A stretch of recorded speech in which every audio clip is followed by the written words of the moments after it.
Obsession's gonna be talent every time. You got all the talent in the world, but are you obsessed? Is it all you ever think about? Let's face it, it's you against you out there.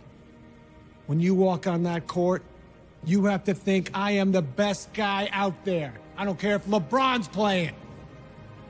So let me ask you again. Do you love this game? Yeah. Let's go. We just gotta go hard. I go the hardest. I bring the pain. Not what you used to. It's all part of the game. Yeah, I just gotta go hard. I just gotta go hard. Go hard.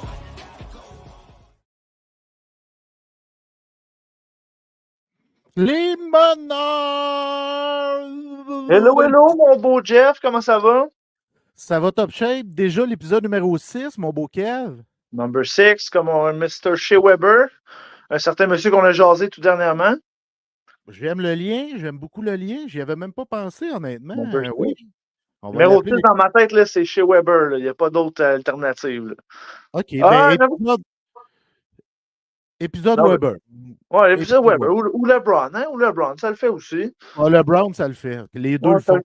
Ben oui. Là, Kev, c'est le moment où on a un invité. Puis quand on a un invité, on change un peu le show, c'est-à-dire l'ordre de nos segments. D'entrée de jeu reste le même, mais ensuite de ça, on inverse Chris Devray et Pimeton. Tu comprends? Ouais. Fait que ça va se dérouler comme ça.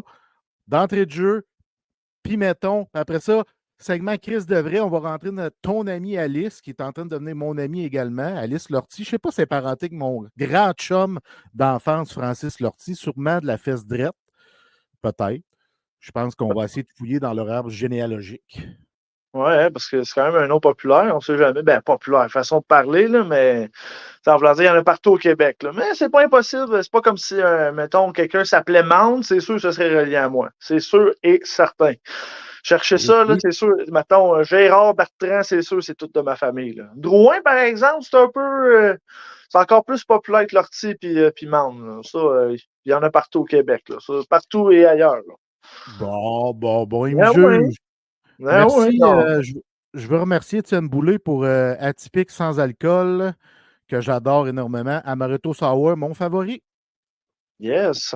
J'ai pas encore essayé, mais je compte bien éventuellement. Moi, Le j'aime ça fameux. préciser. Oui, Non, vas-y. Non, vas-y. Je te laisse la parole, mon beau. Tout ce que je voulais, là, c'est que j'aime ça préciser le moment où on tape. Comme ça nous met dans le contexte qu'on ne boit pas de la sans-alcool à 8 h le matin ou midi ou peu importe. Là. Il est dimanche, il est presque 16 h. On est le 1er décembre. Ma maison est décorée. Ça a été fait par mes filles hier. Ouais, ben, tout est dans tout, hein? Fait que là, mon beau Jeff, là, on a fait pas mal de liens avec le baseball depuis qu'on a commencé le podcast, mais là, il y a une fameuse conversation là, que je suis très excité d'en savoir plus, parce qu'apparemment, il y a une grosse conversation que tu as eue en fin de semaine avec un certain monsieur par rapport à un certain sujet. Fait que là, moi, je te lance la balle, mon cher ami, parce que ça m'intrigue énormément. Ben, c'est parce qu'il y a plusieurs discussions au niveau baseball. Là. Il y en a une que je t'ai montrée vendredi dernier, mais là, c'est pas celle-là, c'est une autre. OK. Parce que sont reliées, mais elles ne sont pas en même temps. Parce que j'avais plusieurs rendez-vous baseball cette semaine. Puis là, j'en avais un aujourd'hui, donc dimanche le 1er décembre à 11h30 au Tim Hortons de Lassar. Je suis allé rencontrer le directeur du baseball mineur de la ville de Lassar. Puis ça m'a fait du bien, Kev.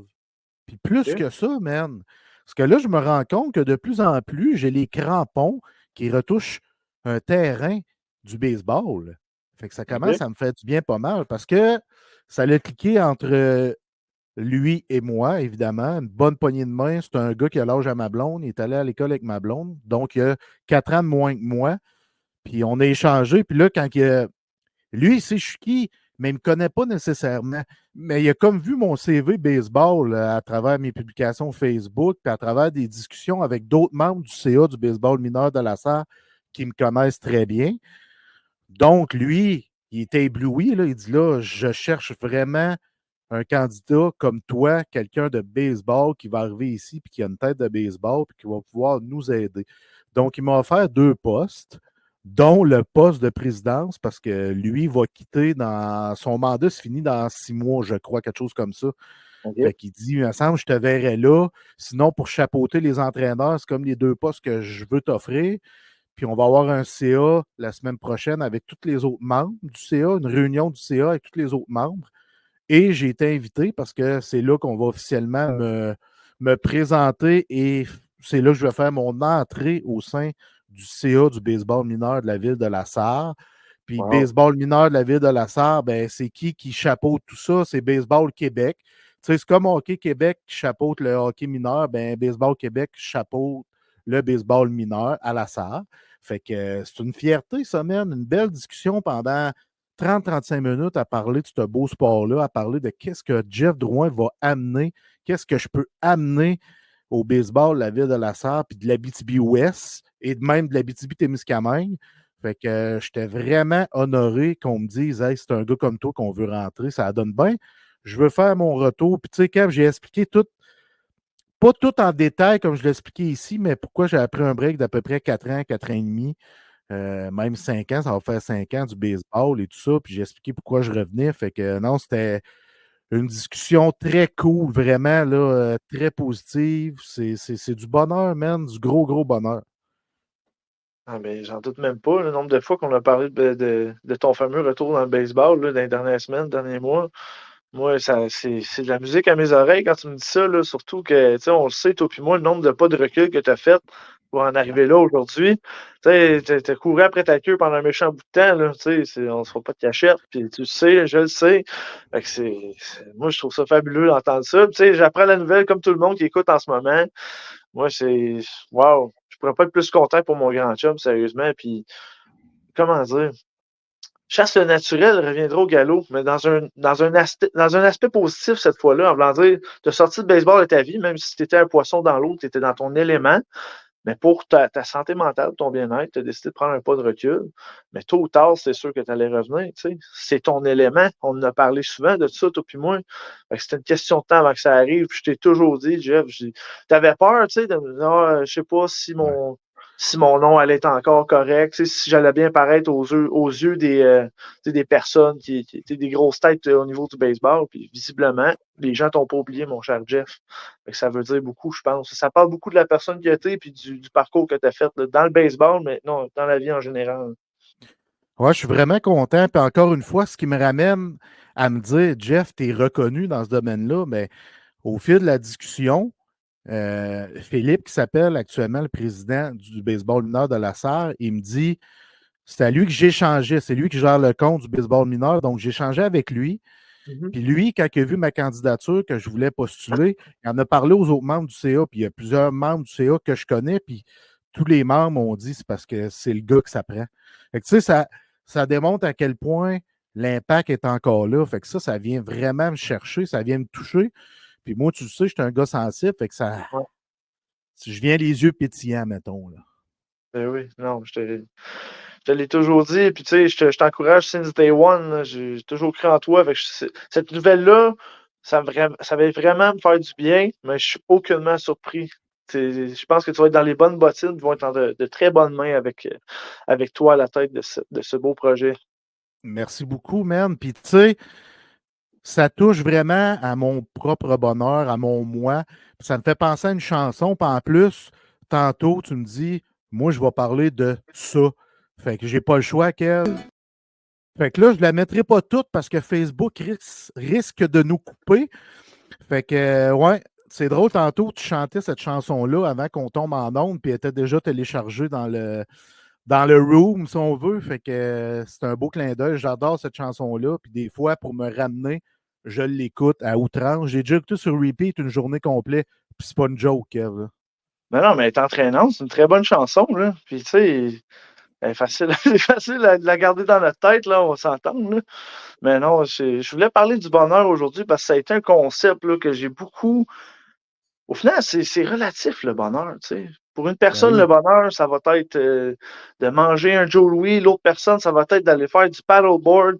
Il n'y a aucun lien entre les deux, mais tout ça pour dire, le, le, le terme du bonheur, c'est vaste. Puis moi, quand j'étais plus jeune, là, mon bonheur à moi, c'était comment je pourrais expliquer ça? Le bonheur, là, c'était toujours être heureux. Genre, dans ma tête, c'était ça la vision du bonheur quand j'étais jeune. C'est genre, tu sais, plus tard, je vais être heureux. C'est une maison, une famille, un chien, un ci, un ça. Tu sais, le grand cliché, le grand classique. Tu sais. Mais au fil des ans, je me rends compte que c'est pas ça le bonheur. Tu sais, quand tu vieillis, puis tu comprends c'est quoi être un adulte, puis tu sais, de vivre une vie, mettons, avec des up and down, tu te rends compte que c'est pas possible. C'est pas ça le vrai bonheur. Tu sais. Le vrai bonheur, là, mettons, d'un point de vue, mettons pour mettre un terme dessus, moi, mon psychologue que j'ai eu en 2021, il m'a dit, Kev, là, pour trouver ton bonheur à toi, je pense, ce qu'il te faudrait, là, ben, il m'a pas appelé Kev, là, mais vous comprenez ce que je veux dire. Mon psychologue m'appelait pas Kev, mais ça pour dire, faut que tu trouves un équilibre entre les choses positives et négatives. Puis ça m'a beaucoup trotté dans la tête. Je crime, qu'est-ce qu'il voulait dire? Puis parce que moi, j'acceptais aucune affaire négative qui se passait dans ma vie. Je suis comme, puis chaque affaire qui venait de négative dans ma vie, ça venait me percuter. Genre, on dirait que je l'accueillais pas, je refusais que ça arrive. Parce que dans ma tête, ma vision du bonheur, c'était juste des belles affaires qui allaient se produire. Fait que qu'est-ce qui arrive dans ce temps-là? Quand t'es sur un high, t'es heureux, puis tout ça, puis là, il y a quoi de négatif qui arrive? Qu'est-ce que tu penses qui arrive quand t'es sur un gros high? Quand Ça crash. Exactement, tu crashes. Fait qu'automatiquement, t'as des downs. T'as des gros downs. En tout cas, pour ma part, c'est ça qui se passait. Fait que là, en ayant cette information-là, ce concept-là, je suis comme, OK, un mélange de positif et de négatif. OK. Fait que j'ai commencé à faire l'exercice dans ma vie tous les jours. Puis j'ai remarqué l'impact que ça a eu. Je crime. Je suis pas prêt. Tu sais, au final, le bonheur, c'est, comme j'ai dit, c'est pas nécessairement juste des affaires positives. Mais au moins, quand tu es dans une phase négative, puis il arrive des belles affaires, tu vas l'apprécier. Puis quand tu vis des belles affaires, puis qu'il arrive des affaires négatives par après, ben on dirait que c'est moins pire. Parce que t'es équilibré. Tu sais, t'es vraiment. Tu sais, t'es bien balancé. Moi, je me souviens une fois, ben, quand j'étais allé chez vous, là, il y a 2 ans, puis tu m'avais dit, Kev, je trouve que tu es une personne bien balancée. Tu te rappelles-tu, c'était quoi ma réaction? Hein? Ouais, exactement. J'étais comme, hein? C'est quoi ça veut dire, ça, bien balancé? C'est Ben, c'est parce positif? qu'on dirait que tu pensais que je disais ça négativement alors que c'était complètement l'inverse. C'était un compliment. Ouais, ben exact. Moi, je suis comme bien balancé. Ça veut-tu dire que je suis plate? Ça veut-tu dire. Non, ça veut juste dire que je suis moi-même. Tu sais, j'ai mes moments pour être la personne que je suis en voulant dire si je suis dans une conversation sérieuse, ça va être une conversation sérieuse. S'il faut qu'on déconne, on va déconner, tu sais. Fait que c'est la même affaire au niveau des choses positives et négatives. C'est d'avoir un équilibre là-dedans, puis au final, tu sais, c'est pas juste blanc ou noir, il faut qu'il y ait du gris là-dedans. Mais tout va être régularisé après. Fait que c'est là que j'ai eu mon véritable mon véritable bonheur, c'est là-dedans. C'est dans l'équilibre des choses. Comme j'ai dit, il va y avoir des moments dans la vie où tu vas être vraiment sur un gros high, puis tu l'accueilles quand ça vient. C'est dans le moment présent. Crime. Je suis heureux aujourd'hui, mais demain, ça ne veut pas dire que ça va être ça.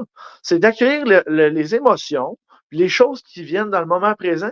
Puis ce sera pas linéaire, là, ça va pas durer toute ta vie. Moi, dans ma tête, là, encore une fois, quand j'étais plus jeune, je pensais que je vais être heureux, parce que dans les films, là, ils mettent tout ça beau, un petit peu en mode hollywoodien.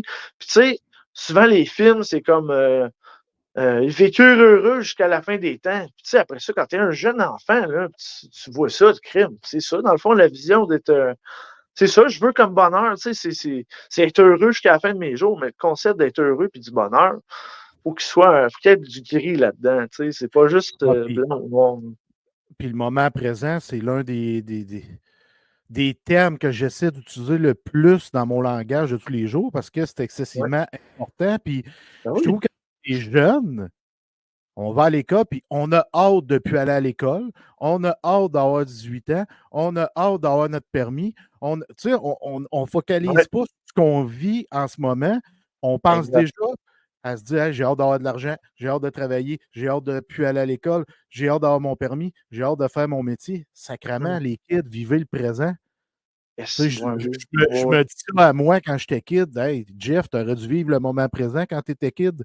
C'est sûr que ça t'aurait aidé pour ton anxiété, là, tu sais, mais on est comme ça. Puis quand on est anxieux, c'est encore pire. Fait qu'imagine, Kev, comment que moi, ouais. c'était, c'était pas du moment présent, mais pas en tout, surtout à mon adolescence. Ben, c'est ça, tu sais, quand on est jeune, on pense que quand être un adulte, c'est pas plus facile, mais tu sais, ça représente la liberté, être un adulte. Tu sais, c'est comme, je peux faire ce que je veux, quand je veux, manger ce que je veux. Tu sais, tu vois un peu l'angle où ce que je veux en venir. Fait que, tu sais, au final, puis quand t'es un adulte, t'es comme, ah, maudit que je retournerais à cette époque-là, j'étais bien, puis je le savais pas. Au Ouais. final, moi, je laisse ça de côté, ces pensées-là. Je regarde.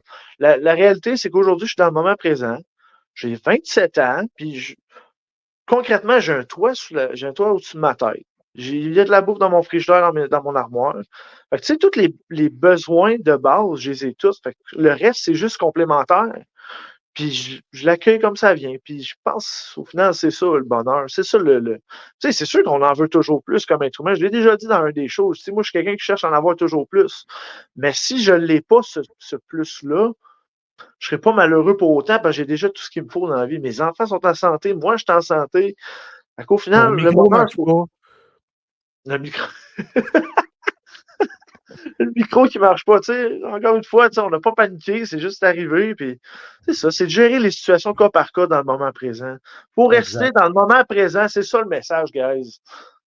C'est un excellent message, puis ton message sur le bonheur est extraordinaire également. Donc, tu as fait un petit deux dans un. Ça, je trouve ça super cool, Kev. Good job. Santé, gorgée, Bob Bissonnette, je t'aime. Yes, le légendaire Bob Bissonnette. Puis parlant de bonheur, là, quand tu as eu ton premier enfant, Jeff, c'est quoi le sentiment que tu as eu?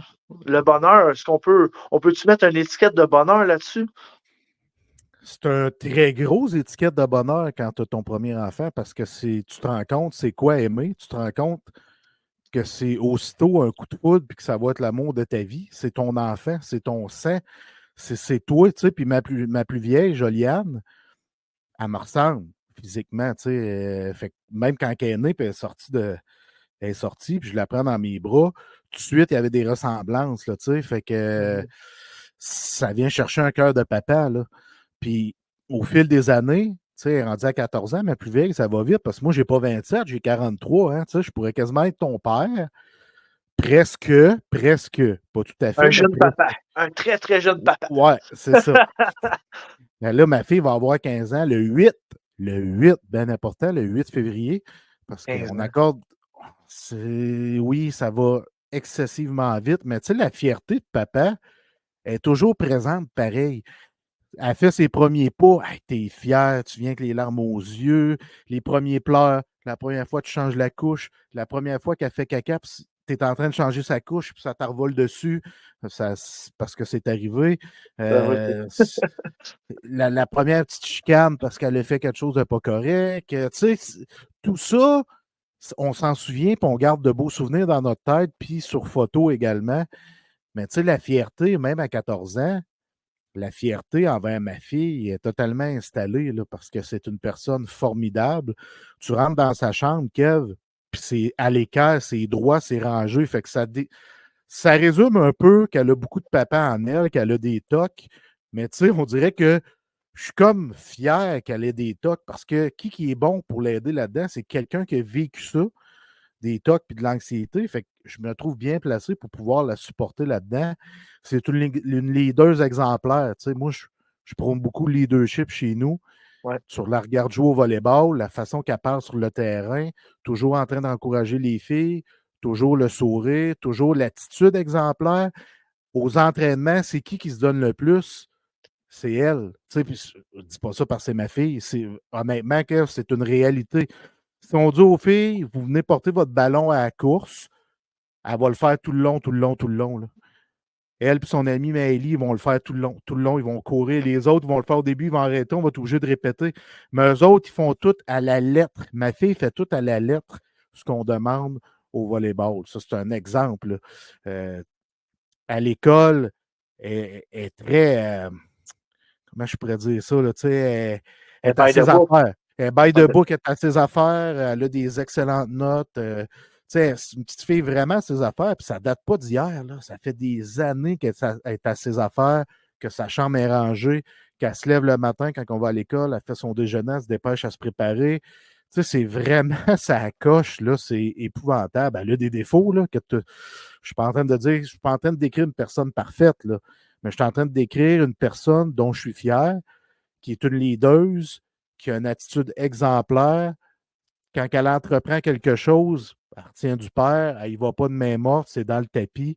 J'adore ça parce que moi, j'aime ça, pas de demi-mesure. Tu te donnes à fond, tu t'engages à le faire, ça, elle l'a. Tu sais, on dit souvent aux Canadiens, ils ne sont pas engagés. Les joueurs des Canadiens de Montréal ne sont pas engagés. Mais ma grande est engagée, je peux te dire ça. Elle est engagée envers son sport, envers l'école, envers ses parents. Tu sais, c'est une personne engagée, passionnée, c'est leaduse. Tu sais, ça aurait pu être facilement notre capitaine au volleyball. Mais tu sais, tu as ses deux parents qui coachent, ça fait un peu bizarre. Fait Ouais, que, non. mais tu sais, elle est capable de se placer comme leader quand même parmi l'équipe. Fait que c'est extraordinaire de la suivre comme personne. Tu sais, moi, ma fille, je suis peut-être un modèle pour elle, mais ma fille, c'est un modèle pour moi. Mm. Tu sais, puis ça me permet d'être une meilleure personne jour après jour, puis de donner le meilleur de moi-même. Puis, tu sais, des fois, c'est des détails, c'est des niaiseries. On fait quoi, papa, aujourd'hui? On écoute-tu un film? Hier, on a écouté 2 films parce qu'on était seuls, moi et mes 2 filles à la maison. Véro était avec Alexis, un tournoi d'hockey à l'extérieur.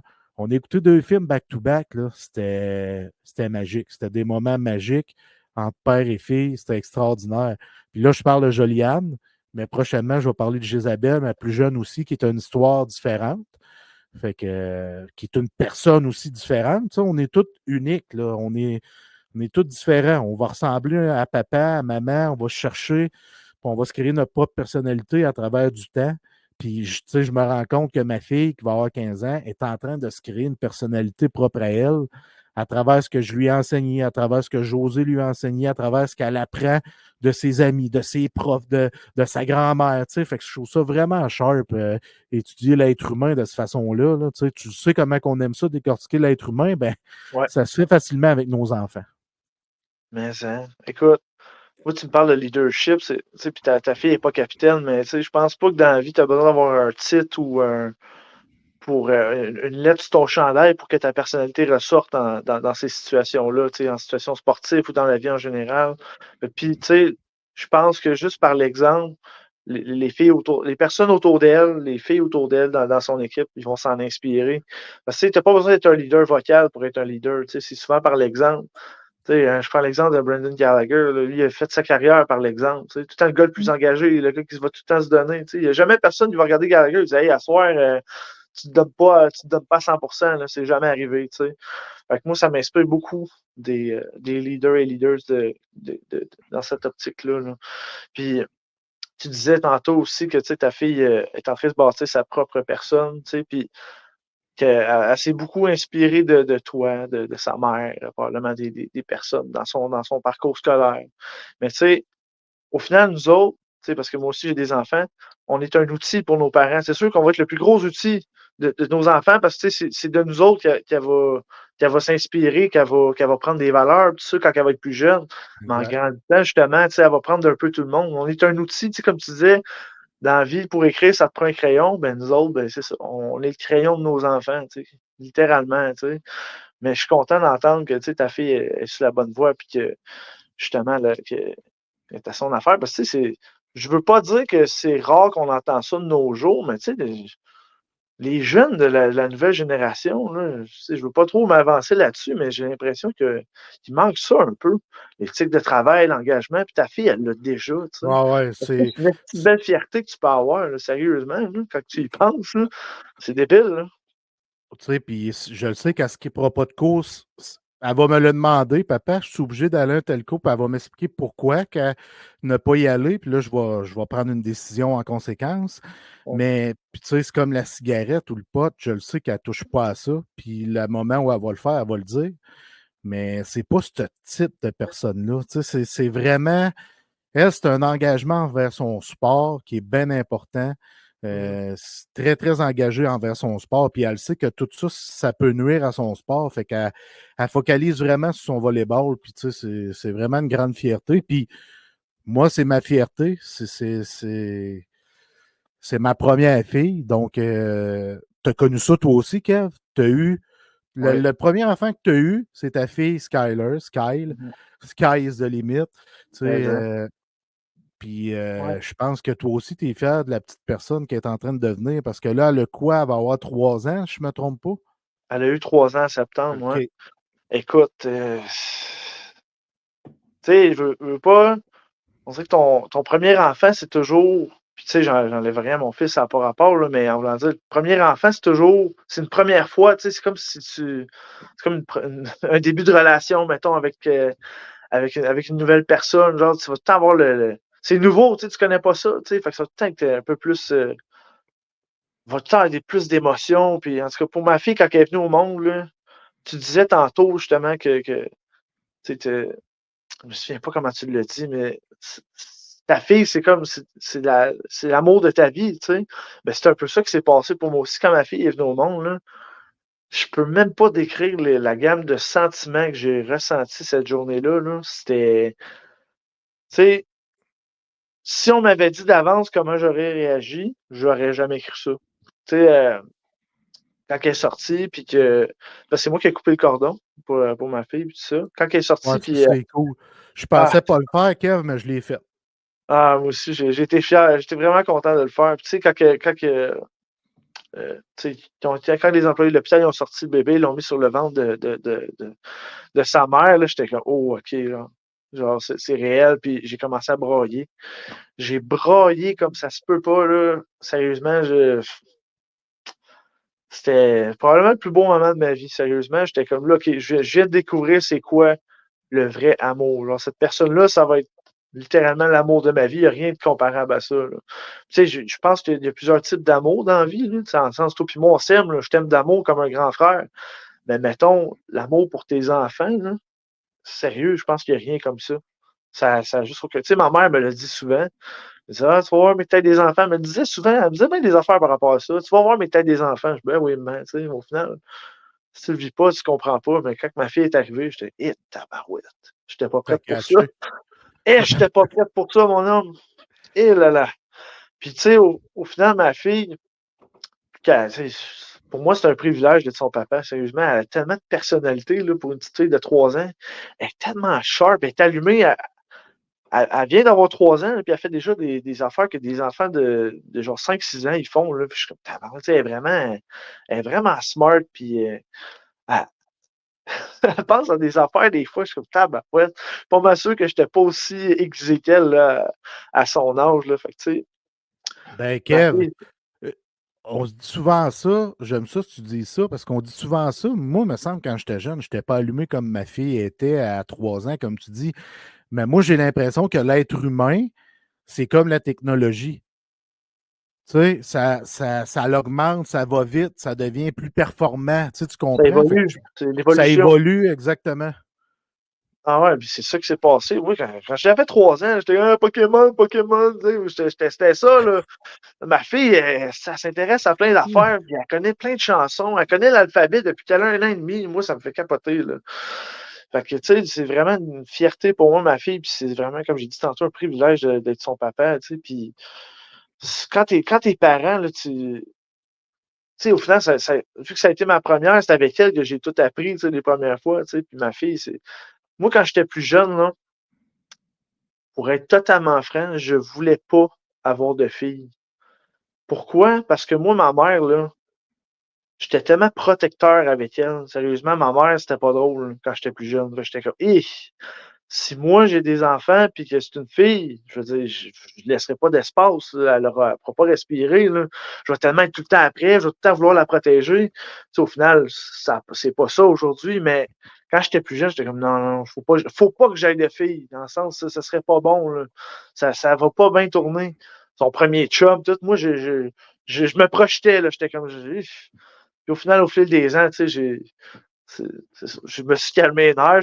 Puis avant qu'on sache le sexe de notre premier enfant, à mon ex et moi, j'étais comme, tu sais quoi, j'aimerais ça avoir une fille. Là. Tu sais, ma petite fille, une petite fille à papa, puis tu sais, au final, c'est ça qui est Ah, arrivé. Là. je Au final, comprends. j'étais tellement heureux d'avoir une petite fille. Là. Puis tu sais, au final, c'est sûr que c'est ma petite fille, je vais tout le temps la protéger, je vais tout le temps être là pour elle, mais tu sais, comme je disais tantôt dans mon speech, l'équilibre des choses, là, c'est ça. Il y a moyen de protéger ton enfant sans l'étouffer. C'est sûr, quand t'es un enfant, tu vas souvent dans les extrêmes. Hein. Tu sais, t'es rêveur puis tout ça. Fait que t'as pas de discours rationnel. Fait que, au final, aujourd'hui, c'est ça, je pense que je fais une belle job. Puis la mère de Skyler aussi a fait une belle job avec elle. Puis C'est vraiment une petite fille exceptionnelle, puis je pense que ça va devenir quelqu'un, cet enfant-là. Puis je dis pas ça parce que c'est ma fille, là, je la vois aller, puis même ses éducatrices de la garderie le disent. Fait que moi, je suis comme, tabarouette, genre.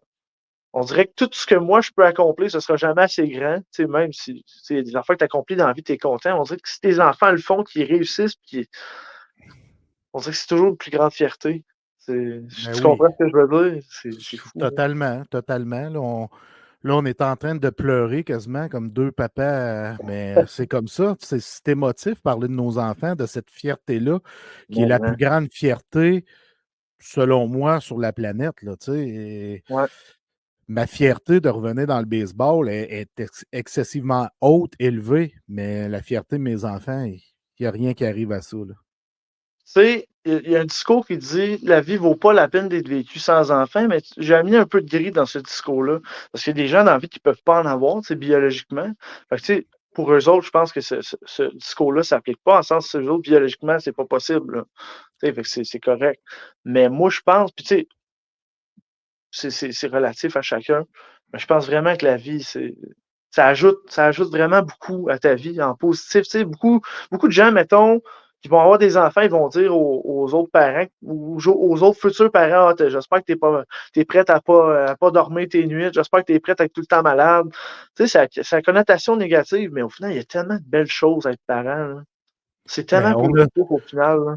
tu sors justement d'un virus là, avec Ben, Skyler, puis là, ton fils Mais ça fait partie d'être parent, évidemment, parce qu'il y a des aspects négatifs qui ouais. viennent avec le fait que tu as un enfant, mais Christy, il y a tellement d'amour et de fierté que les aspects négatifs, pourquoi parler de ça en premier alors que le positif est tellement beau? Là? Exact. Puis, tu sais, au final, tu prends soin d'eux, tu es là pour eux, puis eux autres, après ça, ils bâtissent un lien de confiance avec toi. Tu sais, quand ils vont être tristes, ils vont avoir besoin de se faire rassurer, whatever, c'est vers toi qu'ils vont se tourner, là. Ça part de là, de quand qu'un bébé est malade, tu installes ton lien de confiance avec ton enfant. Tu sais, moi, c'est sûr, je le vois à connotation positive, là, mais, tu sais, au final, il va tout le temps en avoir qui vont essayer je sais pas, c'est ça, d'amener un petit aspect négatif au parenting, mais sérieusement, c'est la plus belle expérience que j'ai jamais vécue de ma vie, être parent. C'est un privilège, comme je disais tantôt. C'est tout un privilège. J'adore ce mot-là. C'est un privilège. Euh, Ouais, Sans mots, Kev. Hey, Kev, on a déjà fini deux segments. Le segment d'entrée de jeu, le segment Pimeton. Et là, il nous en reste un, qui est le segment Chris de vrai. Puis je veux te laisser la chance de la présenter parce que le premier invité qu'on a eu, c'est mon chum Chris. Là, c'est ta chum Alice, ouais. qui est une superbe personne. Fait que je vais la rentrer avec nous. Tu peux nous la présenter pendant ce temps-là. Ouais, écoute, Alice, là, c'est ma plus grande amie de tous les temps. Elle a toujours été là pour moi, puis c'est une grande leader exceptionnelle. Elle a eu un très, très beau parcours. Pas tout le temps facile, mais elle a un parcours exceptionnel, tant au niveau scolaire que dans sa vie en général. Fait que c'est pour ça que c'est un plaisir pour moi de l'accueillir. Fait que bienvenue au podcast Les Meneurs, ma chère Alice. Ben, merci beaucoup. Cette belle entrée en matière, ça donne, ça donne encore plus envie d'être ici. La barre est haute, la barre est La haute. barre est haute, ben oui, c'est fun. C'est pas de pression du tout. Non. Non, ici, là, Alice, il n'y a aucune pression parce que, check, on boit du atypique, Puis de on l'eau. pleure. Puis De de l'eau. l'autre. Puis les deux, c'est Yes, cheers. Ben oui. Fait quoi, ici, on a beaucoup de plaisir. On rit, on pleure. Quand on parle de nos enfants, on devient émotif. Puis là, ben, tu arrives dans le portrait avec ton beau sourire, ben, c'est encore du bonheur parce qu'on parle du bonheur depuis tantôt. Ouais. Puis moi, je suis vraiment content que tu viennes au show parce que je souffre d'anxiété généralisée, de phobie sociale, même si ça ne paraît pas, puis de TDA à travers ça. Puis toi aussi, t'en souffres, excuse-moi, et toi aussi, tu as été diagnostiqué très, très tard. Moi, ça a été à 30 ans, genre, puis toi, je pense que ça a été à 23 ans. Ouais, c'est ça. Dans le fond, évidemment, j'ai eu ça toute ma vie parce que c'est pas quelque chose qui pousse du jour au lendemain, mais on dirait qu'il y avait tout le temps des excuses pour expliquer les comportements du TDA ou de l'anxiété. Que c'était de la paresse, il manquait de motivation, c'est parce que, mettons, dans un événement, tu connaissais pas certaines personnes, puis que ça pouvait faire peur et blablabla. Fait qu'il y avait comme tout le temps une excuse pour dire non, c'est pas ça, ça doit être autre chose. Puis, qu'est-ce qui est arrivé pour faire une longue histoire courte, c'est que quand que je suis arrivée à l'université, j'ai décidé d'aller rencontrer la personne au service psychosociaux, si on peut dire ça, qui était pour la vie étudiante. Puis on a parlé, tu sais, puis elle me demande pourquoi tu viens me parler aujourd'hui. Puis j'ai dit honnêtement, je suis pas certaine. Voici de quoi mon parcours scolaire a l'air jusqu'à maintenant. Voici quelque chose que je comprends moins de moi.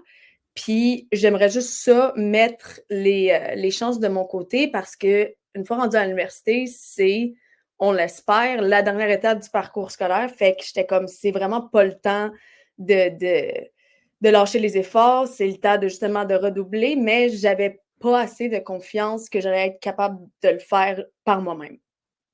Fait que de fil en aiguille, la madame, elle me dit, là, qu'est-ce qu'on va faire? C'est que je vais t'envoyer dans une clinique, puis tu vas aller parler avec un médecin parce que tu me sonnes comme quelqu'un qui a des gros problèmes d'anxiété et des gros problèmes de troubles d'attention sans l'hyperactivité.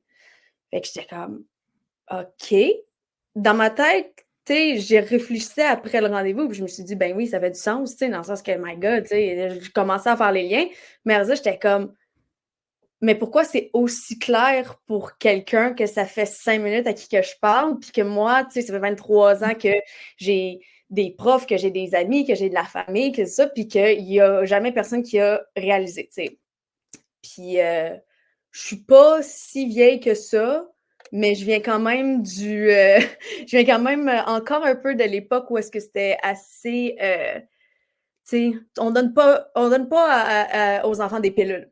Tu sais, il y a tout le temps quelque chose. Genre, il va juste travailler plus fort, il va plus ceci, c'est ça. Fait que, voilà, tout ça a mené en sorte que je suis allée voir un médecin. Puis, voilà, TDA et anxiété. Moi, c'est l'anxiété d'anticipation que j'ai, en fait. Fait que c'est tout le temps d'essayer de prévoir tous les coups, penser au pire, que c'est vraiment, si tu vas là, voici ce qui va se passer et tout le tralala. Donc, c'est de tout le temps se projeter un peu trop loin, puis tout le temps dans les pires scénarios, mettons. Fait que tu n'es jamais dans le présent. C'est ça. Tu es toujours dans le futur. Ouais. Puis mettons concrètement, là, avant de commencer à prendre des médicaments, puis ton diagnostic, c'est quoi mettons, les aspects néfastes que ça peut avoir dans ton quotidien, tant au niveau scolaire que dans tes relations interpersonnelles? C'est quoi, dans le fond, que ça impactait au quotidien? Ben, je dirais que un des plus grands symptômes, c'est définitivement la procrastination. Puis ça, c'est pas nouveau pour personne, même si on est peu familier avec qu'est-ce que c'est que le TDA/TDAH. Mais c'est vraiment de la procrastination sélective, tu sais, dans le sens que si je me lève un matin et que je me dis il faut absolument que je fasse mon lavage, je vais faire tout ce qui est possible de faire avant de faire mon lavage. Tu sais, je vais repeindre la maison là, s'il faut. Mais vraiment tout faire pour ne pas faire ce que tu n'as pas envie de faire. Mais l'inverse est complètement vrai. Tu sais, si on me dit, je sais pas, tu peux passer la journée à lire ton meilleur livre si tu fais une tâche, ben crois-moi que la tâche, elle va être faite en 2 temps, 3 mouvements, ça va être fait de la meilleure manière possible et que ça va être, tu sais, après ça, je vais pouvoir être dans ma bulle puis je vais pouvoir être concentrée pendant 12 heures sur mon livre parce que là, je suis motivée puis que j'aime ça puis que, tu sais, je suis stimulée, justement. Ouais, okay. Puis je dirais que dans mes relations interpersonnelles, c'est vraiment plus l'anxiété qui est venue des fois faire des petites frictions, tu sais, de justement de ne pas être dans le moment présent, de beaucoup être dans ma tête, de pas nécessairement, tu sais, d'être là, mais de pas être là, puis de aussi des fois juste complètement refuser de sortir, d'aller dans des sorties, d'aller dans des rassemblements ou quoi que ce soit parce que je me dis, ah non, ça va pas bien aller, je vais pas assez connaître de monde. Je m'en vais dans une nouvelle place, qu'est-ce que je fais si je suis pas capable de me rendre, si j'arrive en retard, qu'il n'y a plus personne qui est là, tu sais, ça va vite, tu sais. Fait que des fois, la décision de rester à la maison, elle est plus rassurante. Évidemment, moi, j'appelle ça mijoter dans ton jus, là, fait que c'est pas nécessairement mieux parce que tu vas te convaincre que tu as raison de rester chez vous, alors que pas du tout, tu sais, dans le sens que si tu y vas, tu vas bien te rendre compte là, qu'il se passe rien de grave puis que c'est bien le fun, tu sais, fait que Fait que voilà, je dirais que c'est à ce niveau-là que ça a pas mal eu d'effet sur moi en général. Puis là, tu prends des pilules. Mhm. Qu'est-ce que tu dis aux gens qui ne sont pas d'accord avec les pilules? Ben, je comprends pourquoi les gens sont pas d'accord avec les pilules parce que l'anxiété puis le TDA, tu sais, c'est des troubles neurologiques. Puis quand que le cerveau il est capable, tu sais, quand que le cerveau il a une routine, il y a des habitudes, tu sais, il y a de la misère à divaguer par lui-même. C'est sûr que là, on parle vraiment de troubles qui sont quand même assez sérieux, tu sais, dans le sens que moi, je prends quand même des bonnes quantités, des bonnes doses pour m'aider à bien fonctionner. Mais il y a des gens qui ont vraiment des formes de ces troubles-là assez bas, assez faible. Donc, je comprends qu'il y a d'autres moyens dans la vie pour s'en sortir, que ce soit le sport, que ce soit à chaque matin, tu écris qu'est-ce que tu vas faire dans ta journée, puis tu te fies à cette liste-là. Il y a des moyens de s'aider, mais en même temps, tu ne vas pas aller dire à un diabétique qu'il n'a pas raison de prendre son insuline pour aller mieux. Tu ne vas pas dire à quelqu'un de ne pas porter ses lunettes quand il ne voit pas bien. Tu ne vas pas dire à quelqu'un de marcher sans ses béquilles si sa cheville est cassée. Fait que je me suis beaucoup rassurée en me disant le cerveau fait partie du corps humain et le corps humain va briser des fois. Puis il va avoir besoin de support pour continuer à fonctionner, que ce soit temporaire, que ce soit long terme. Puis c'est pas grave. Dans le sens que s'il faut que ça me prenne une pilule à chaque matin pour réussir à vivre ma vie normalement, puis que ça soit 100 fois moins difficile de passer à travers mes tâches quotidiennes, bien, ça sera ça, puis c'est tout, t'sais. Fait que je suis pas en train de dire qu'il faut absolument prendre des médicaments dans la vie, mais je le dis que ça fait beaucoup plus de peur que de mal de prendre les médicaments, puis que c'est vraiment pas si grave que ça. C'est de dire, ah, il faut que je prenne des médicaments pour l'anxiété, il faut que je prenne des médicaments pour mon TDA. C'est la même chose de dire, ah, je vois rien si j'enlève mes lunettes. C'est équivalent dans ma tête. Ouais, puis souvent, l'être humain va aller à l'hôpital quand il se brise quelque chose au niveau du corps, qu'il se casse un doigt, qu'il se casse une fille ou peu importe.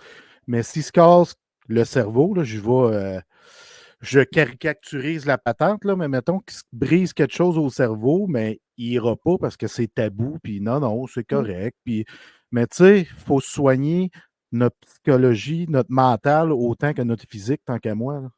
Ben oui, puis tu sais, justement, ça m'amène à un autre aspect, c'est que quand que j'ai commencé à prendre les médicaments de TDA, mon médecin me l'avait dit, il était comme parce que aussi, il y a une affaire qu'il faut que les gens ils sachent s'ils ne sont pas déjà au courant, c'est que les troubles neurologiques, ils viennent souvent main dans la main avec un autre. C'est comme moi, c'est TDA et anxiété. Et quand vient le temps du diagnostic, il faut déterminer c'est lequel le plus urgent à régler. Parce qu'à un moment donné, ils vont comme se mélanger puis ils vont mimer les symptômes l'un de l'autre. Et moi, mon médecin m'avait déterminé que c'était le TDA qui allait beaucoup m'aider parce que le fait que j'allais être plus organisée, le fait que j'allais être plus à mon affaire, que j'allais plus être en contrôle de ma propre vie, allait probablement affecter positivement mon anxiété. Mais ça reste des médicaments chimiques. Et les premiers médicaments que j'ai pris, quand que j'ai fait une augmentation de dose, parce que, autre parenthèse, pour les gens qui ne le savent pas, tu ne peux pas prendre la médication de TDA pour toute ta vie. Il faut que tu fasses des pauses si tu veux la prendre tout le temps parce que ton corps va s'habituer. Ton cerveau va OK. s'habituer et tu ne peux pas augmenter tes doses de manière infinie. Donc, moi, j'arrive à un moment où est-ce qu'il faut que j'augmente ma dose pour la première fois. Et j'ai fait un saut de près de 10 mg dans ma médication. Ce qui est quand même très intense et ce qui devait arriver est arrivé. Je suis tombée dans l'hyperstimulation, ce qui a créé vraiment un nervous breakdown, comme on dit. Et là, l'anxiété, elle est revenue à l'assaut. Puis là, on n'était plus juste dans l'anxiété d'anticipation. On était dans l'anxiété sociale, l'anxiété de performance, l'anxiété généralisée. Cocktail Molotov, là. Oh, exactement. Ça l'est explosif. Ça, ben, ça l'a mené à une dépression. Puis, je me suis pas auto-diagnostiquée, dans le sens que je me suis vraiment rendu compte à un moment donné qu'il y a quelque chose qui marchait pas du tout. Je me suis fait le petit coup de pied dans le derrière pour faire l'effort d'aller voir un médecin puis d'y en parler. Puis elle était comme, non, mais c'est parce que là, tu comprends pas, là, t'es dans un épisode dépressif chronique. Tu t'es pas juste en train de frôler la dépression, là. T'es en plein dedans puis t'es 6 pieds sous terre dedans, là. Fait que j'étais comme, wow, OK. Heureusement, j'ai du support incroyable autour de moi. Tu sais, j'ai ma mère qui travaille en santé mentale, fait qu'une personne de plus, une personne de moins qui vient parler de dépression, c'est rien de nouveau pour elle. Fait qu'elle a été, elle a beaucoup bien éduqué, tu sais, dans quelle direction aller, où aller prendre de l'aide et tout. Et je suis contente de dire que ça a été un épisode de dépression. Mais c'est ce qui a fait en sorte que j'ai commencé à prendre de la médication pour l'anxiété. Fait que, tu sais, 2 pas par en arrière pour sauter plus loin. Moi, je vois ça comme ça. Puis c'est aussi pour ça que je suis pas nécessairement gênée de le dire que j'ai été en dépression puis que c'était vraiment le cliché de pas capable de sortir de ton lit le matin, tu restes en pyjama parce que c'est un effort de t'habiller, de plus ou moins manger, de moins penser à son hygiène personnelle et tout. Mais j'ai quand même eu comment dire? J'ai quand même pensé à me dire: «Hey, ma fille, tu te reconnais pas toi-même», puis ça, en général, c'est un pas pire red flag. Donc voilà, tu sais, dans le sens que je m'en suis sortie, puis ça l'a amené à reconnaître mon anxiété aussi, justement, de comment qu'elle se manifeste chez moi et tout. Puis aussi, ça l'a amené à une nouvelle molécule avec une nouvelle dose pour mon TDA. Puis c'est ce qui fait en sorte maintenant que je suis plus stable. Puis que même si des fois je fais des périodes sans prendre ma médication, je suis quand même capable de rester organisée maintenant. Parce que là, je reconnais quand que le petit cerveau commence à vouloir aller prendre des marches. Puis je suis comme non, non, non, on a quelque chose à faire, là, reviens ici. On va se concentrer là-dessus. Après ça, tu vas faire ce que tu veux. Mais ouais, c'est ça. Fait que tu sais, c'est ça le truc, c'est que c'est un parcours, puis tu vas en faire des erreurs en apprenant à te connaître, puis en apprenant aussi à te comparer avant, après, de comment que t'es quand tu es sur la médication, comment que tu étais avant. Puis, c'est un processus pas nécessairement lent, parce que ça change pas mal du jour au lendemain une vie, là, dès que tu commences à prendre cette médication-là. Mais c'est ça, c'est comme recommencer à neuf. Si tu recommences à apprendre à te connaître un peu plus tard dans la vie, puis c'est gratifiant aussi parce que ça l'amène beaucoup des belles choses. Tu sais, on parle des effets négatifs pas mal, mais ouais, ça amène des belles affaires aussi. Mais là, tu me parlais d'organisation, là.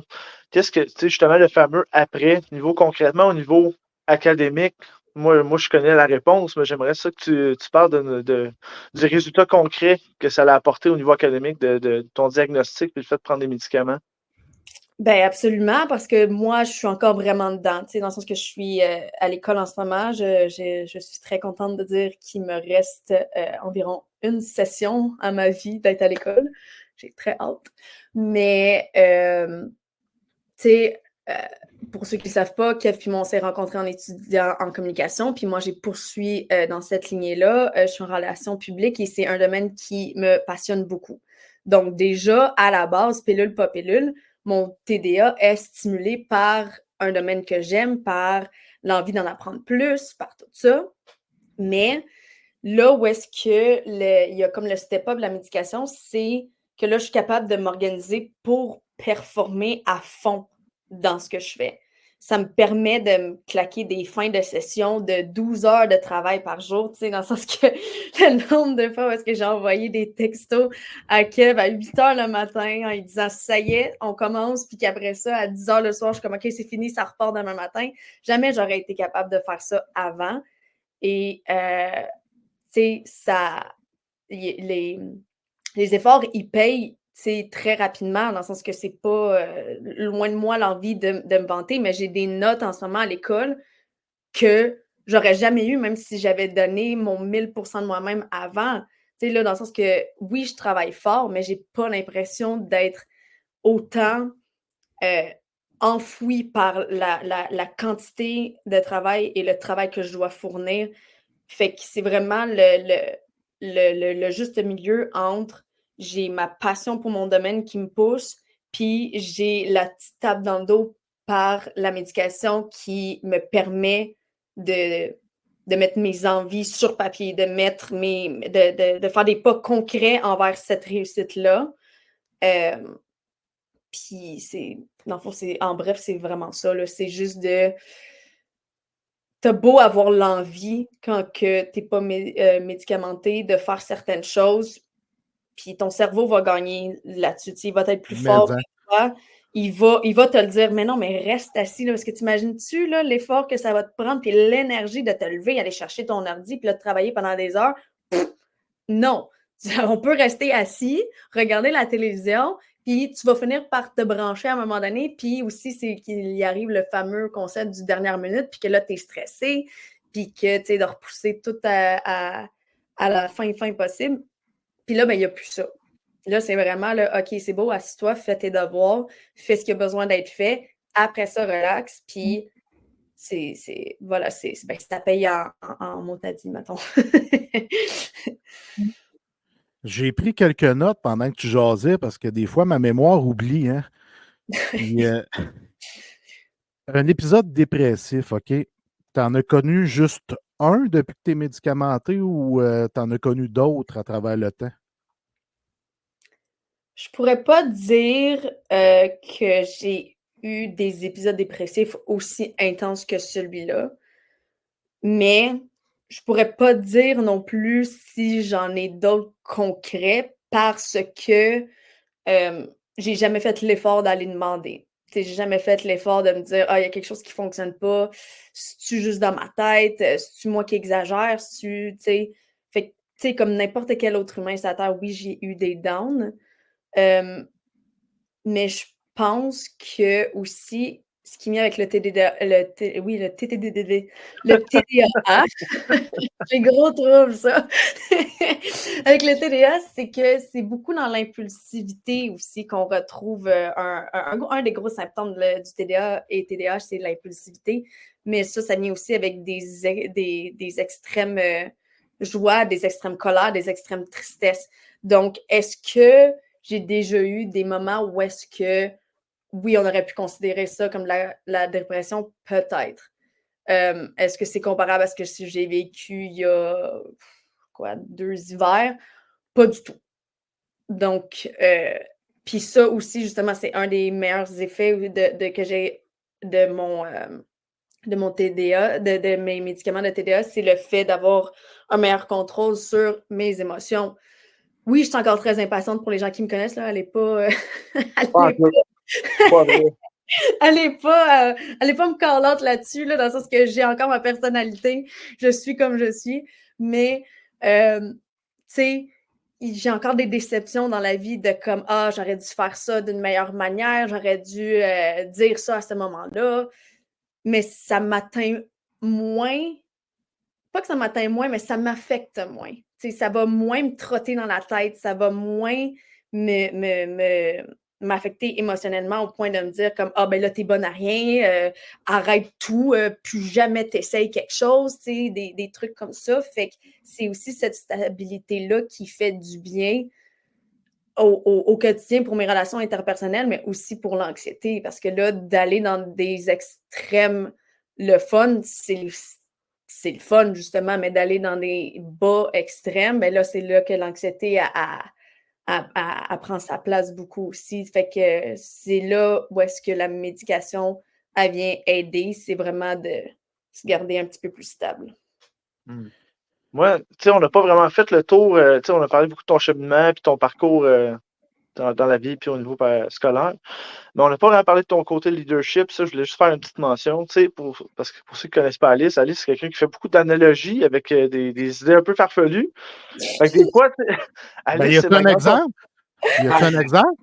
Non. Oh mon Dieu, il y en a tellement. Je fais tout le temps des blagues de comme quoi qu'il faudrait que j'écris un livre sur les métaphores. Ouais. On en parlait la semaine passée, justement. Là, on en parlait.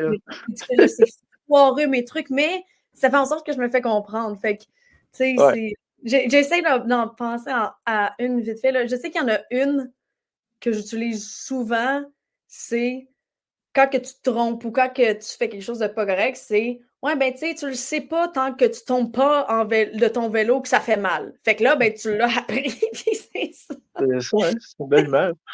Mais il y avait ça, mais pas juste ça, tu sais, souvent, ben, tu sais, t'es pas mal ma plus grande confidente dans la vie, avec Jeff, bien évidemment. Ben, c'est à vous deux, je parle le plus de mes affaires, en fait, ironiquement. Mais ça pour dire, tu sais, souvent, tu as des petits trucs que tu donnes par-ci et là, puis des fois, ça peut paraître banal, mais je me rappelle, tu sais, l'année passée, tu te souviens, j'avais eu un pas pire down, tu avais été là pour moi, puis tu m'avais donné un truc que j'applique aujourd'hui dans ma vie, encore aujourd'hui, quand que je procrastine beaucoup. Le fameux truc du 1, 2, 3 go. Ça peut paraître stupide, mais si dans ta tête, tu penses, comme tu disais tantôt, tu es dans ta tête comme Chris, l'idée de faire quelque chose, ça me tente pas d'appeler au gouvernement pour faire changer mon adresse, whatever. Mais fuck off, tu te poses pas la question, tu fais 1, 2, 3 go, puis ton cerveau, automatiquement, il va faire comme, OK, go, genre ça part, tu sais, il va être hypé ton cerveau. Fait que Ah, juste ce petit truc-là, ça a changé ma vie, là. Fait que tu sais, juste pour souligner un peu ton côté leadership, que des fois, tu donnes des bons cues, des bonnes pistes pour justement aider les autres, là. Ça fait partie de la personnalité d'Alice aussi, là. ouais, puis c'est venu à moi, le 1, 2, 3 go. Hein. Fait que good job, parce que c'est vrai que ça fonctionne. Tu Ouais, dis 1, 2, 3 go, ça part. Ah oui, c'est fort, ça là. Puis part. faut que ça vienne aussi avec, tu sais, surtout si on est assis, là, faut que, au go, là, t'es debout, là. Tu sais, Non, c'est pas juste dans la tête, là, c'est physiquement, puis je suis pas une experte coach de vie, je suis pas j'étudie pas dans la relation mentale, physique ou quoi que ce soit, mais je trouve que le meilleur moyen de conseiller les gens, c'est quand que tu tires de ta propre expérience parce que tu es le premier et meilleur témoin de savoir Exact. qu'est-ce qui fonctionne puis qu'est-ce qui fonctionne pas. Fait que je vais pas aller commencer à dire à des gens de ben, tu sais, si tu commençais la course, là, ça te fait vraiment du bien mentalement. Je fais aucune course, là. Si je cours, mettez-vous à courir aussi, là, parce que c'est pas un danger qui me poursuit, là, c'est clair. Mais, de justement, moi, je sais que ça fonctionne, mon 1, 2, 3 go. Fait que je vais le dire, puis c'est aussi, je pense que c'est qu'est-ce qui fait en sorte que les gens, ils ont tendance à plus te prendre au sérieux parce que ils savent que ça va venir de ta propre expérience personnelle, des moments qui ont été plus difficiles, puis que tu as trouvé un moyen de te ramasser. Des fois, à petite cuillère, mais tu l'as fait. Fait que tu te tapes dans le dos, bravo, tu as réussi, mais maintenant, partage ça parce que on est beaucoup dans notre tête quand les choses ne vont pas bien. On a comme un peu la vision du tunnel de comme on ne sait pas trop où est-ce qu'on s'en va, puis on a de la misère à voir nos horizons. Puis ça prend vraiment juste une personne qui te prend puis qui te dit « Hey, non, mais t'as-tu pensé à checker par là? T'as-tu pensé de lever juste un petit peu ton regard? » Donc, si on veut le faire avec les meilleures intentions, vas-y avec ton vécu, vas-y avec qu'est-ce qui va marcher pour toi. Parce que chaque personne est différente, mais moi, de la façon que je transfère l'information, toi, tu vas l'interpréter à ta manière, puis après ça, ben, tu vas la remoduler pour que ça fonctionne pour toi. Fait que... Ben, tu veux, parce que moi, j'ai parlé de cet exemple-là, parce que je sais que ça me rejoint non seulement à moi, mais Jeff aussi, parce que c'est un peu le discours qu'on a de se mettre les pieds en action pour avoir des résultats. Fait que c'est un truc qui est amené différemment, tout simplement. Puis c'est vrai, dans le fond, quand tu commences à te mettre les pieds en action, ben il va y avoir des impacts, des résultats dans ta vie, là. C'est prouvé, là. Ben C'est oui. positif, négatif, tu essayes de quoi au moins? Tu te mets les pieds en mouvement. Ouais, mais c'est quoi qu'on dit tout le temps? C'est... je ne l'ai pas précisément, mais tu sais que c'est qui ne tente rien n'a rien, dans le sens que si tu Ah oui. dans le sens que oui, ça se peut que ça finisse mal, oui, ça se peut que tu n'aies pas les résultats que tu aurais aimé, mais il y a plus de chances que tu aies ce que tu veux avoir puis d'atteindre le but que tu vas atteindre que si tu n'essayes rien. Puis comme si tu restes assis chez vous, puis les gens qui le font, c'est correct, c'est ton choix. Mais sois pas surpris si il se passe rien. Dans le sens que je veux pas être dans le jugement, dans le sens qu'on en parle souvent, justement, Kev, que j'ai pas eu le choix, j'ai pas eu le choix. Non, tu as fait un choix, mais maintenant, tu sais, essaie pas d'avoir le beurre puis l'argent du beurre. Dans le sens que je suis un petit peu militaire envers moi-même, puis je dis pas qu'il faut tout le temps être comme ça, mais une des affaires qui m'aide beaucoup, moi, avec mon anxiété, c'est justement de me ramener puis de dire genre « Hey, veux-tu relaxer 4 secondes? » Là, on parle d'aller à l'épicerie, là, tu t'en vas pas faire un speech pour les Nations Unies en parlant de la guerre ou de parlant de quelque chose que tu connais pas, tu sais, dans le sens que genre, c'est vraiment pas tant grave. Puis je pense qu'on peut bénéficier de se faire du tough love des fois parce que, encore une fois, il n'y a personne qui se connaît mieux que nous-mêmes. Fait que tu connais c'est quoi tes points faibles, fait que parle-toi, puis dis-toi-le quand ça fait pas de sens, parce que l'anxiété, elle parle fort, mais elle dit pas grand-chose. Tu sais, elle va te dire « reste assis », puis t'es comme « ben ouais, mais si je décide de me lever, tu vas faire quoi? » Elle est comme fait que voilà, tu sais. Fait que des fois, c'est correct de se donner du tough love, mais en autant que ça vienne d'une bonne place, tu sais, que ça vienne des bonnes intentions. Puis j'ai tendance aussi à justement être comme ça avec mes amis, tu sais, de plus aller dans le shakeage que dans la petite flade sur la tête que ça va bien aller, mais de ce que j'ai senti, c'est quand même bien reçu la plupart du temps parce que je pense que des fois, justement, comme je dis, on a besoin de se faire shaker. Tu choisis tes moments. On dit ça comme ça. Oui, voilà, exact. Des fois, je peux moments. être douce et gentille, mais il y a des fois, je suis comme, OK, là, ça suffit, là. Tu moi, lis bien l'humain. On en parlait au dernier show, le show d'avant, tu lis très bien l'humain. Ben, c'est important d'attendre le moment opportun. Moi, des fois, je shake un de mes chums qui s'appelle Kevin Mound. Puis j'attends tout le temps le bon moment pour le shaker. Puis on dirait que ça marche, Stifi. Ah ouais, je sais. Ah ouais. C'est vrai pareil. Ah, parce que des fois, tu me rentres, ben, pas me rentrer dedans, mais des fois, tu me dis des affaires, puis là, je suis comme, tu sais, un peu sur la défensive, puis là, je te reviens une couple de minutes, 1 heure après, je suis comme, tu sais quoi, si t'avais raison, je m'excuse, Ouais. c'est parce que j'ai eu, tu sais, des fois, c'est des affaires qui se passent dans ta journée, puis ça n'a même pas rapport, des fois, avec la situation. Tu sais, mettons, tu me shakes par rapport à une situation, puis j'étais déjà un peu à cran avant ça. Mais tu sais, c'est pour ça que je te reviens après, je regarde, il s'est passé ça, puis je m'excuse. Tu sais, après, on vient se reparler, puis c'est correct, mais c'est vrai que des fois, sur le moment, quand quelqu'un dit quelque chose qui fait pas ton affaire, c'est mieux de prendre du recul et revenir après parce que des fois, Oui, ça sort pas bien. ouais, des fois, ça peut dégénérer. Puis, honnêtement, même si je t'ai froissé une couple de fois, je suis contente de l'avoir faite parce que moi, j'ai pas envie d'avoir le genre de personnes qui vont te dire ce que tu as envie d'entendre ou qu'est-ce qui va alimenter le bobo, tu sais. Moi, je vais être celle qui va tirer sur le band-aid, puis peut-être que tu vas t'en rendre compte dans quelques jours, quelques semaines s'il faut. Puis en même temps, je détiens pas la vérité absolue. Fait que si tu me reviens puis que tu me dis non, non, t'as vraiment pas rapport, on va te dire OK, mais moi, au moins, je vais être confortable avec le fait que je sais que je t'ai aidé dans une manière qui était sincère pour moi. Peut-être que ça a mal été fait, puis que Bon. ça va être quelque chose qui va être travaillé par la suite, mais je veux pas.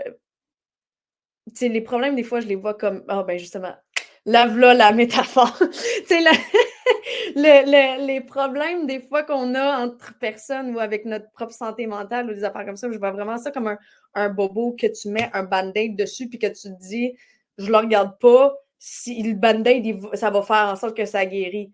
Mais non, des fois, le bobo, il a besoin d'être exposé à l'air, il a besoin de mettre de l'eau savonneuse dedans, puis ça va piquer, ça va faire mal, mais c'est ce qui va faire en sorte que ça va aller mieux après. Fait que, tu sais, si je peux être cette personne-là qui arrache le band-aid, tu sais, dans le sens que je ne vais pas faire ton processus pour toi, là, tu vas te guérir par toi-même, mais ou au moins celle qui va te pousser à te dire, ah, peut-être que je devrais l'enlever, mon band-aid, tu sais, moi, je vais me sentir mieux par rapport à moi-même, par rapport à qui que je veux être pour mon entourage, si je fais ça, versus mais non, mais c'est correct, ça va bien aller. Tu vas t'en sortir. Fait On que en pour parlait les gens, tantôt. Un outil, c'est un outil. je veux juste faire un petit aparté là, pour les gens qui ne comprennent pas c'est quoi un band-aid, c'est un plaster.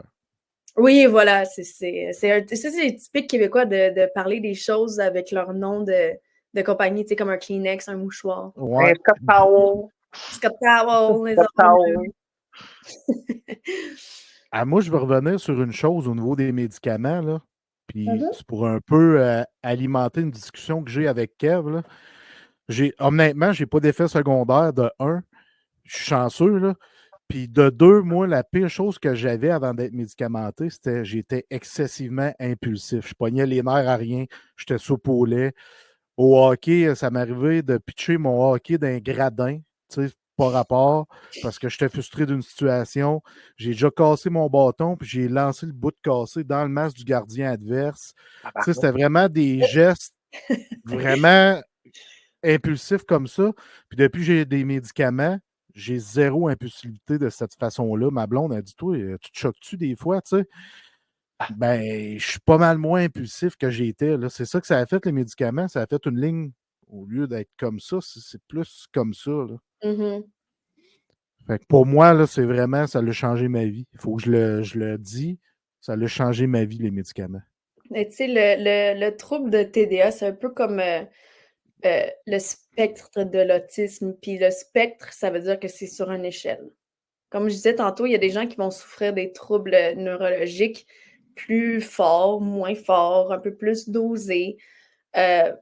Puis le but, ce n'est pas de la médication, c'est pas de te ramener à un autre extrême. C'est dans le sens que je sais pas c'est quoi être hyper active parce que ce n'est pas ce que j'ai, mais le but, mettons, ça serait de te faire calmer un petit peu ton hyper activité.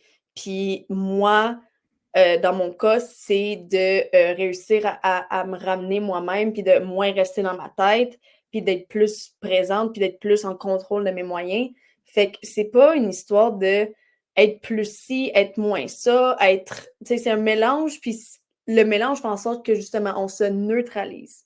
Parce que sans les médicaments, on est dans un des deux extrêmes Exact. et on a besoin du médicament pour se ramener dans la zone du juste milieu. Puis le juste milieu va être sur n'importe quelle échelle, tout dépendant de t'es où dans l'échelle. Fait qu'il n'y a pas de solution miracle. Il n'y a pas de tu sais, dans le sens que moi, la première molécule que j'ai prise, c'était le Concerta. Là, je suis rendue sur le Bifantin. Puis des gens avec qui que je parle, ils me disent ah, incapable du Bifantin, moi, c'est le Concerta, moi, c'est le Ritalin, moi, c'est le ci, moi, c'est ça. Fait que c'est vraiment du cas par cas. Puis il y a beaucoup aussi de la personne de qui on est qui vient jouer là-dedans. Puis ça aussi, c'était un des aspects qui me faisait peur de commencer à prendre la médication. J'étais comme, tu sais, qu'est-ce qui va arriver à ma personnalité? Tu sais, ma flamboyante personnalité. Qu'est-ce qui va arriver là-dedans? Mais je suis restée la même personne. C'est juste que, justement, la personne qui semble être très, justement, extravertie, qui, tu sais, elle va être moins extrême. Fait que même quand il y a des journées où est-ce que j'ai un petit down, je vais quand même être capable d'être ma personne extravertie, alors qu'avant, j'aurais été comme, si tu me parles, je te jure que je te crache dans l'œil. C'est aussi simple que ça. Mais le contraire est aussi vrai, tu sais, dans le sens que si j'étais super contente, super excitée, que j'étais dans un contexte cool, ma joie aurait probablement débordé sur les autres. Puis là, tu sais, ça aurait été comme, OK, là, l'événement ou ce qui se passe en ce moment tourne autour du fait que Alice, elle saute ses murs, elle saute au plafond, tu sais, ça prend beaucoup de place. Fait que c'est vraiment juste une histoire de comme, peu importe, il est censé être où ton juste milieu de t'y ramener parce que ton cerveau sera pas capable de faire tout seul. Ouais, moi, ça me parle beaucoup la façon que tu parles, Alice, puis tu as fait des discours qui vont toucher beaucoup de gens, honnêtement, là, je te dis ça, puis c'est pas pour te flatter, là, je te dis la vérité, là. Je pense que tu vas toucher beaucoup de gens qui vont venir écouter le podcast Les Meneurs, épisode 6, puis moi, ce que je retiens, c'est que tu craches dans les yeux ou tu crachais dans les yeux avant. En vrai, si on vient me titiller assez, ça se peut que je recrache dans les yeux, mais j'essaie d'arrêter. Là, ça fait partie de ma personnalité, finalement. C'est pas du TDA. J'adore. Kev, as-tu quelque chose à rajouter, mon chum? Non, c'était complet pour moi, à part que je vais te remercier, Alice, d'avoir accepté l'invitation. Ça fut un honneur de te recevoir. La première femme ever comme invitée à venir au podcast Les Meneurs, c'est un gros accomplissement. Pas la dernière, sinon je vous crache dans les yeux. Mais non, mais sérieusement, merci. Puis c'est vrai, c'est un beau témoignage, comme Jeff a dit. Puis tu risques d'en inspirer beaucoup parce que c'est quelque chose qui est très courant, l'anxiété, et les médicaments, et tout ce qui englobe tout ça. Fait que merci infiniment encore de m'avoir fait l'honneur ainsi à moi et à Jeff d'être passé. Ben, c'est moi qui est très honorée d'avoir passé aussitôt dans votre processus d'invitation. Donc, merci à vous, les garçons. Merci beaucoup, Alice. Ce fut très, très apprécié pour ma part, de la part de Kev et tous nos abonnés. Là, je vais te sortir du salon pour que moi et Kev, on puisse terminer notre meneur. OK, bye-bye. Bye-bye. Ouais, merci. Calice, Kev. Ouais, c'était-tu un show humoristique puis on le savait pas? cracher dans les yeux, est-ce Moi, là, je l'ai noté, c'est 1 minute 07 pour les mecs qui sortent des quotes, là. Ouais. Des cotes, là, on n'a pas le choix, il faut sortir ça parce que c'était vraiment très drôle. Ouais, je vais dire ça à cette heure. Moi, j'insulte plus. Quand je joue au hockey, ça va être comme, hey, il m'a craché dans l'œil. Ça va être ça à cette heure. C'est directement. S'il y a une visière, j'y enlève son casque, je te crache dans l'œil. Ah, mais c'était très, très, très, très bon, là. Vraiment, là, Alice, wow. On a eu Ouais, deux invités qui étaient parfaits pour ce qu'on fait avec les meneurs. ouais, C'est wow, wow. ouais, Je suis très emballé, Kev. Déjà le numéro 6 qui est terminé. Le prochain ouais. sera le numéro 7, le 7 du 7 77. Je ne sais pas si je suis chanceux. Là, qui s'est m'acheter un 649, s'il vous plaît. Ben ouais, puis sérieusement, je suis vraiment très, très content de la job qu'on fait jusqu'à présent. Merci encore à Chris et Alice d'être passés au show. C'était un honneur de vous recevoir. Puis j'ai déjà hâte au prochain. Moi aussi, mon chum, puis je te remercie, toi, je te remercie, Alice, je remercie nos abonnés de nous écouter en aussi grand nombre déjà. Merci tout le monde, peace. Merci. Bonne semaine.